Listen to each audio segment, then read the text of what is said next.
Imagine uma porta blindada à sua frente. A maçaneta está fria. Há sinais de ferrugem no metal. E por trás dessa porta, uma linha estática corta tudo. Chiado, ruído, uma voz que não se entende. Você tem a chave. Mas vem usando a chave errada. Esse conhecimento antigo desperta a pineal e foi escondido. E justamente aí está a diferença entre suplicar por uma resposta e se posicionar para que a resposta aconteça. Você provavelmente já sentiu a estática. Aquela tentativa de oração que parece cair num teto de concreto. Aquele pedido que volta sem resposta. A sensação de que algo trava entre você e aquilo que chama de origem. Não é culpa sua. É sintoma de um paradigma que nos ensinou a implorar em vez de sintonizar. Hoje eu vou mostrar por que isso acontece, qual é a estrutura oculta que impede a sintonia, e como você pode, com responsabilidade e exercício, começar a restabelecer essa ponte. A pineal como antena simbólica que conecta a sua centelha à mônada, a fonte primordial. Antes de avançar, 2 palavras de cuidado. O que vou descrever aqui é uma prática espiritual e simbólica. Não substitui acompanhamento médico, psicológico ou aconselhamento legal. Se durante a prática sentir mal-estar físico ou emocional, interrompa e procure ajuda profissional. Mantenha a atenção ao seu limite. Agora, se estiver pronto, segue comigo. A primeira camada desse problema é cultural e religiosa. Por gerações fomos ensinados a rezar com humildade, e isso é valioso. Mas a forma como a súplica foi estruturada em muitos contextos criou uma postura de impotência. Pedir por socorro como se o humano e o divino fossem agentes distantes e um sempre dependente do outro. Essa atitude mantém muitos em posição ílica, presos à matéria e aos mecanismos que a governam, quando a tradição que alimenta o mito do milagre fala de uma lembrança. Há dentro de você uma centelha que pertence à fonte. Chamar isso de gnose, chamar de centelha, chamar de semente divina. Os nomes variam, mas a experiência tem uma assinatura comum: reconhecimento, ressonância, restauração. Para entender por que a pineal aparece no título e no centro desta conversa, imagine a pineal como uma antena no crânio. Não estou dizendo que ela seja uma solução médica ou um mecanismo cientificamente comprovado de milagres. Estou oferecendo uma imagem funcional. Quando essa antena se alinha, a sensação é de recepção clara. A linha para a origem não está mais cheia de chiado. Essa antena faz a ponte entre o vaso corpóreo e a mônada, a fonte. Em algumas tradições esotéricas, fala-se de um arquiteto inferior, o demiurgo, e de impasses intermediários, os arcontes, que obstruem a passagem. Em outras palavras, existe um código. Onde há código, há possibilidade de reconfiguração. Jesus, na narrativa dos evangelhos, opera como aquele que conhece o código. Ao ordenar a saída do túmulo para Lázaro, ele não pede permissão à morte. Ele restabelece um projeto original. Essa leitura não substitui a interpretação cristã tradicional, mas oferece um ângulo operativo. O milagre pode ser visto como restauração da ordem que foi interrompida. Agora, para trabalhar nessa restauração, apresento 3 chaves. Elas não são dogma, são ferramentas práticas e experienciáveis. Primeira chave: reconhecimento. Não é uma crença intelectual, é uma memória somática. Você sente no corpo a lembrança de ser já ligado à fonte. Segunda chave: autoridade. Autoridade não é arrogância. É assumir a posição de quem fala da origem dentro de si, sem depender da validação externa. Terceira chave: comando. O comando é a expressão articulada, um decreto alinhado à verdade que você reconheceu e à autoridade que assumiu. Essas 3 chaves trabalham em sequência. O reconhecimento desperta o porto interno, a autoridade estabiliza a linha, o comando emite o sinal. Reconhecimento responde à pergunta: quem sou eu em relação à fonte? Quando você se move da crença para o reconhecimento, percebe uma diferença física. Não se trata apenas de imaginar. Trata-se de sentir uma presença no peito, um calor, um compasso. A autoridade é menos emocional e mais postural. Erga-se internamente, não com ego, mas com a certeza de que você carrega a assinatura daquela origem. O comando é o gesto de fala e emissão que fecha o circuito. Pense em Jesus diante do túmulo. Ele falou a ordem. A ordem contém a intenção, sim, mas contém também a posição daquele que sabe o que fala. É essencial esclarecer. Quando menciono termos como demiurgo, arcontes ou as categorias ílicos e pneumáticos, estou descrevendo um mapa, um modelo, que muitas tradições místicas usam para explicar por que o fluxo entre você e a fonte pode ser interrompido. Esse mapa não substitui a Bíblia, nem é um tratado de ciência. É uma lente simbólica que nos ajuda a identificar as forças de obstrução, ruído institucional, hábitos de pensamento, vínculos emocionais e estruturas que reforçam a impotência. Use-o como diagnóstico, não como texto canônico obrigatório. Agora chegamos ao núcleo prático. O protocolo que proponho tem 5 passos claros: desconectar, deslocar, ou descida, ressonância, protocolo falado, soltar. Vou guiar você por cada etapa. Execute com atenção e responsabilidade. Mais uma vez, se sentir qualquer desconforto, pare. Desconectar. Primeiro, afaste-se do ruído imediato. Isso não significa abandonar a responsabilidade, significa reduzir estímulos. Não digo que você precise isolar-se no deserto. Sente-se, feche os olhos, traga a atenção para o corpo. Observe o padrão natural da respiração. A desconexão é um gesto de retirada da atenção dos ruídos que mantém a porta blindada diferente. Não lute com pensamentos, apenas direcione a atenção para dentro. Permita que o corpo recupere um ritmo próprio, menos reativo. Deslocar ou descida ao coração. Imagine agora um elevador interno. Em vez de subir para ideias abstratas, você desce. A descida não é fuga. É aterrissagem no ponto onde a centelha se sente. Coloque a mão sobre o peito. Sinta-o pulsar. Esse movimento é somático. Direcionar a atenção ao lugar onde a sintonia começa. Para muitos, existe uma sensação de quentura ou de leve pressão. Registre isso com humildade. A experiência pode ser sutil. Ao descer, repita para si mesmo: estou ancorado. Ainda não é o momento do decreto. É o momento de estabelecer o porto. Ressonância. Quando o coração está pronto, busque a ressonância. Permita que seu corpo se torne um receptor. Sinta a pineal como antena. Não tente forçá-la. Imagine-a abrindo-se como um botão de flor que responde à luz. Ressonância é uma sensação em que o corpo e a mente encontram um compasso comum. Muitos descrevem isso como um arrepio que sobe da base da coluna, uma vibracal no peito, uma leve mudança no campo visual, um brilho interno. Não espere espetáculo, espere sutileza que cresce. Protocolo falado.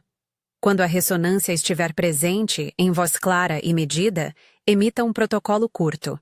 Aqui estão 2 alternativas. Use aquela que ressoa mais com você, adaptando palavras para sua sinceridade interior. Não transforme isso em mantra sem sentido. Fale com autoridade, não com insistência desesperada. Opção A. Direcionada à mônada como origem. Mônada. Reconheço minha centelha e me apresento. Pela minha autoridade interior, ordeno a restauração do que é meu e peço a integração do que foi separado. Que se restabeleça o circuito. Assim seja. Opção B. Mais direto, em tom de comando. Pelo que sou, restauro a conexão. Linha aberta, recebo o que é meu por direito de origem. Diga uma das versões em voz audível, sem forçar, com convicção. Se sentir natural, pronuncie com a mão sobre o peito e a outra mão apontando levemente à frente, como quem marca um ponto no espaço. Não é mágica verbal, é expressão de alinhamento.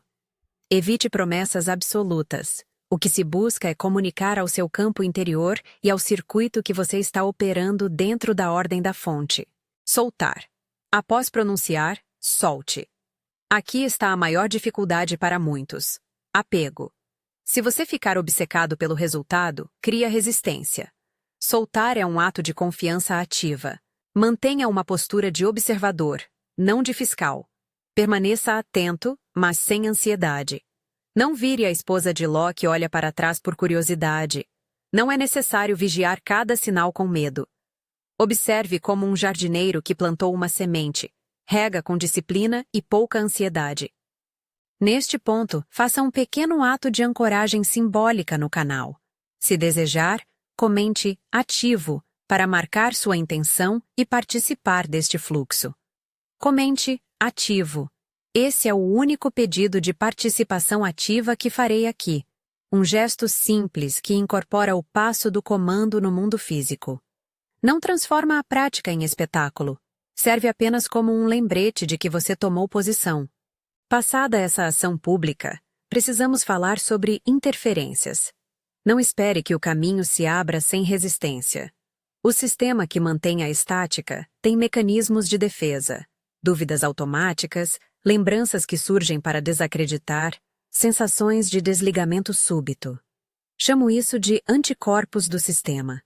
Eles aparecem como vozes internas que dizem: "Você está inventando isso? Isso não é para você. Viu? Não ocorreu nada." A chave é observar sem reagir. Quando o pensamento surgir, nomeie-o brevemente e retorne à neutralidade. Não argumente com o anticorpo. Não busque refutá-lo com mais pensamento. Trate-o como ruído. Há também o risco de interferência externa. Críticas, falas bem-intencionadas que minam seu estado. Pessoas que interpretam sua busca à luz de paradigmas antigos. Proteja o processo com discrição. O segredo aqui não é conspiração, é prudência. Compartilhe com quem de fato apoia seu crescimento. A espiritualidade responsável caminha com comunidade, não com isolamento. Como reconhecer que algo efetivamente está se movendo? Há 3 sinais que acompanham uma aceitação do chamado: colapso, eco e neutralidade. Colapso é a limpeza. Um trecho do padrão interno que se desfaz, às vezes com emoção forte, ou com mudanças práticas que deixam o campo limpo. Não confunda colapso com ruína. Muitas vezes é o desmoronar do falso que precede a reconstrução. Eco, ou eco, é quando o mundo responde com sincronicidades, pequenos sinais, pessoas que aparecem, ideias que se alinham, o padrão se reflete no exterior. Neutralidade é talvez o mais precioso. Quando você deixa de reagir compulsivamente, quando o resultado não altera sua presença essencial. Neutralidade não é indiferença, é desapego resiliente. Depois de uma chamada, você pode experimentar um colapso emocional. Observe sem pânico. Permita-se integrar. Algumas respostas são imediatas, outras são latentes. Aparecem ao longo de dias ou semanas. O tempo de manifestação é variável. Lembre-se, não prometo cura garantida. Ofereço um modo de ressonância que, quando alinhado, tende a produzir movimento. Vamos agora retomar um exemplo bíblico para ancorar a prática. No episódio de Lázaro, Jesus olha além do luto e fala: "Vem para fora." A narrativa mostra uma autoridade que não implora. Ele não negocia com a condição que mantém Lázaro no túmulo. Ele restaura o projeto original. Interpretar isso como mera fantasia é perder a lição prática. Existe uma postura que atua sobre a ordem das coisas. Essa postura não é privilégio de um indivíduo só. É potencial em quem reconhece sua centelha, assume autoridade e emite o comando. Se isso soa ousado, lembre-se. Autoridade espiritual não se confunde com domínio sobre pessoas, mas com assumir responsabilidade pela própria restauração. Também preciso contextualizar. Muitas tradições gnósticas trazem mapas ricos, mas esses textos, alguns apócrifos, não substituem a diversidade do cristianismo histórico. Quando uso termos gnósticos, faço isso como lente complementar. Você pode preferir outras palavras.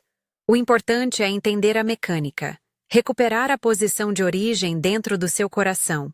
Depois da prática, Você enfrentará o teste do dia a dia. A sugestão é pequena e prática. Durante a semana, escolha uma situação menor para testar a linha.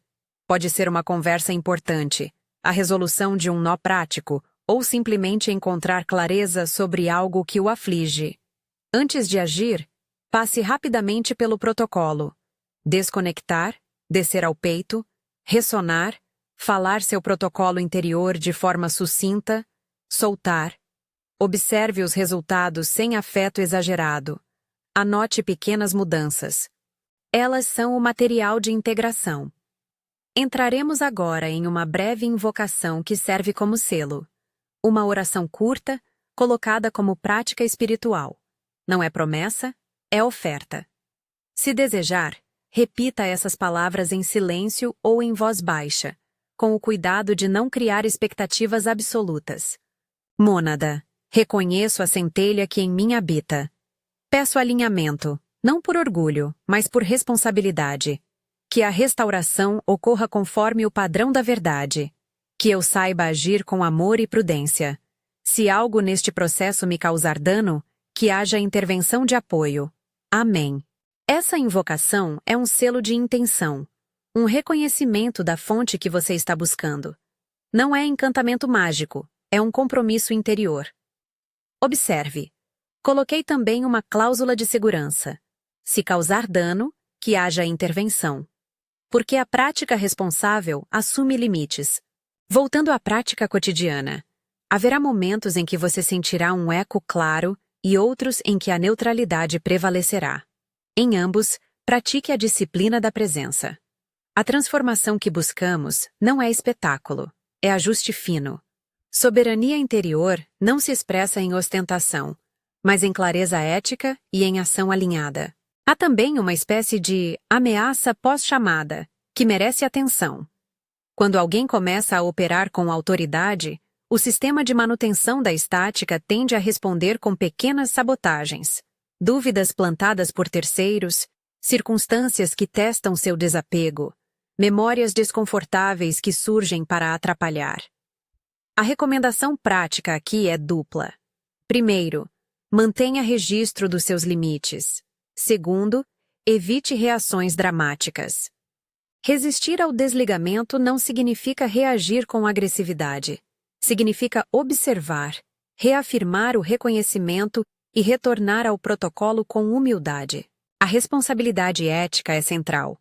Recuperar a autoridade interior não dá permissão para manipular pessoas nem para ignorar consequências legais ou médicas. A espiritualidade que liberta também se responsabiliza pela vida coletiva. Compartilhe suas práticas com discernimento. Se sua jornada envolver cuidado profissional, mantenha ambos os acompanhamentos. Antes de concluir, quero reforçar 3 pontos para você guardar. A diferença entre crença e reconhecimento, o uso das 3 chaves em sequência e a prática do desapego pós-decreto. Crença é pensar que algo é possível. Reconhecimento é sentir que algo é verdadeiro dentro de você. As 3 chaves, reconhecimento, autoridade, comando, devem operar em cadeia. E soltar é tão importante quanto falar. Sem soltar, não há espaço para a manifestação. Se você leu até aqui e sentiu que precisa experimentar, lembre-se do pequeno teste prático durante a semana. Faça-o com moderação, registre sinais e, sobretudo, mantenha o compromisso ético. Se desejar, comente ativo, agora, para ancorar sua intenção neste momento. Comente ativo. Para concluir, reafirmo: não prometo milagres garantidos. O que proponho é um caminho de ressintonia com a sua origem. Uma prática que, quando feita com prudência, pode trazer movimentação. É uma opção que substitui a postura de súplica por uma postura de lembrança e atuação. A era do súplice não precisa mais definir sua relação com a fonte. Se você quer aprofundar este trabalho, inscreva-se para as próximas transmissões sobre os mistérios gnósticos e práticas operativas. Voltaremos a explorar mapas, exercícios e estudos que ajudam a estabilizar essa ponte. A linha está aberta. Não desligue.